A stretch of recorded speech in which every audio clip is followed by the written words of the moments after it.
Sejak bergulirnya program peremajaan sawit atau PSR, bantuan pemerintah pusat di Kabupaten Aceh Jaya hingga saat ini belum bisa dinikmati oleh masyarakat. Program PSR di daerah tersebut sudah bergulir sejak tahun 2018 dan sampai saat ini masih dalam tahap pekerjaan kegiatan.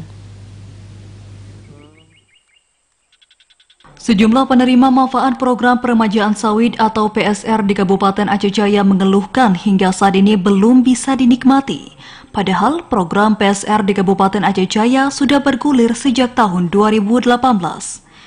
Dari data yang didapatkan untuk peremajaan sawit rakyat di Aceh Jaya tersebar di sejumlah kecamatan, diantaranya Kecamatan Tenom, Pasiraya, Panga, Setia Bakti, Darul Hikmah, dan Sampoinit.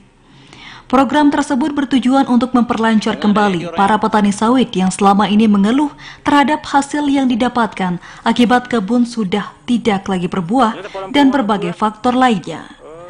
Sementara itu, masyarakat meminta untuk program replanting yang saat ini sedang berjalan bisa dinikmati oleh masyarakat.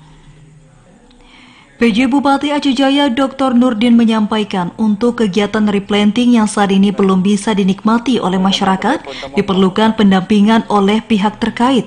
Hal itu dilakukan agar program yang diberikan oleh pemerintah tidak sia-sia dan bisa berhasil di Aceh Jaya. Untuk program-program replanting kita akan dukung terus, bukan programnya yang salah, tapi perlu kita melakukan pendampingan agar proses-proses yang terkait di dalam replanting itu didampingi.